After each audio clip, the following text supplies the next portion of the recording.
నమస్తే welcome to of the record. Telangana రాజకీయాలలో మరుగున పడ్డ ఓ రాజకీయ పార్టీ రాష్ట్ర అధ్యక్షుడు చేసిన ఘాటు వ్యాఖ్యలు ప్రభుత్వానికి కంటి మీద కునుకు లేకుండా చేస్తున్నాయా? ఎప్పుడు ఏదో ఒక అలజడి సృష్టించే అధికార పార్టీ ఎమ్మెల్యే కోమటిరెడ్డి రాజగోపాల్ రెడ్డి పేరుని ఆ పార్టీ ఎందుకు ఎంచుకుంది? ఎన్డీఏ కూటమిలోని రాష్ట్రీయ లోక్దల్ ఊహించని ఈ మెరుపు దాడికి కారణం ఏంటి? నల్గొండ జిల్లా వేదికగా ఆ పార్టీ చీఫ్ కపిలవాయి దిలీప్ కుమార్ మాటల వెనుక మర్మం ఏంటి?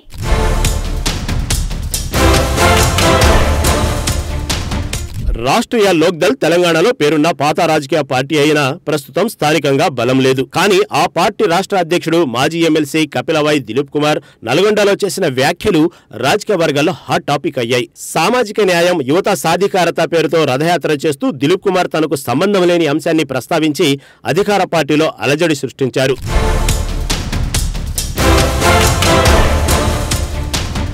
ఇంతకీ విషయం ఏమిటంటే, ముఖ్యమంత్రి రేవంత్ రెడ్డి ప్రభుత్వాన్ని కోమటిరెడ్డి రాజగోపాల్ రెడ్డి 3 నెలల్లో కూల్చడం ఖాయమంటూ సంచలన వ్యాఖ్యలు చేశారు. రాజగోపాల్ రెడ్డి కాంగ్రెస్ ప్రభుత్వాన్ని కూల్చబోతున్నారనే దిలీప్ కుమార్ కామెంట్స్ వెనుక ఉన్న అసలు రాజకీయ కుయుక్తి ఏమిటనేది ఇప్పుడు రాజకీయ వర్గాల్లో ఆసక్తిగా మారింది. గతంలో ఒక కుటుంబం దోపిడీ చేస్తే ఇప్పుడు ఊరికి 5గురు దోపిడీదారులు తయారయ్యారంటూ కాంగ్రెస్ ప్రభుత్వాన్ని టార్గెట్ చేసిన దిలీప్ కుమార్ ఉద్దేశం ఏంటన్న చర్చ ఇప్పుడు జరుగుతోంది. మాజీ ఎమ్మెల్సీ దిలీప్ కుమార్ వ్యూహం కేవలం ఎస్సీ, ఎస్టీ, బీసీ వర్గాల రాజ్యాధికారం గురించి మాట్లాడడం మాత్రమే కాదని, నల్గొండ జిల్లా రాజకీయాలను అడ్డం పెట్టుకుని కాంగ్రెస్ పార్టీలోని అంతర్గత కలహాలను రచ్చగెడ్చడానికి ప్రయత్నిస్తున్నట్లు చర్చ జరుగుతోంది.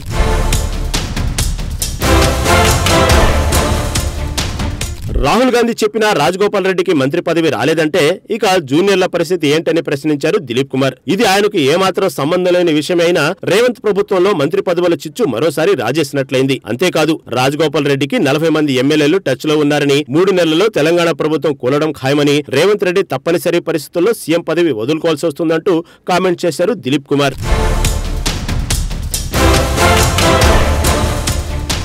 దిలీప్ కుమార్ వ్యాఖ్యల్లో 2 కోణాలు ఉన్నాయని విశ్లేషకులు భావిస్తున్నారట. కోమటిరెడ్డి సోదరుల మధ్య ఉన్న లోతైన విభేదాలు, వారికి మరో మంత్రి పదవి దక్కకపోవడంపై ఉన్న అసంతృప్తిని రాజకీయం చేయడం మొదటిదైతే, తెలంగాణలో కాంగ్రెస్ ప్రభుత్వం బలహీనంగా ఉందని, ఏ క్షణమైన అంతర్గత కుమ్ములాటలతో కూలిపోతుందని ప్రచారం చేయడం రెండోది. ఈ విషయంలో కూడా మరో వాదన కూడా ఉంది. ఇప్పటికే నిరాశలు ఉన్న ఎస్సీ, ఎస్టీ, బీసీ యువతను ఆర్ఎల్డీ పార్టీ వైపు తిప్పుకునే వ్యూహంగా ప్రచారం జరుగుతోంది.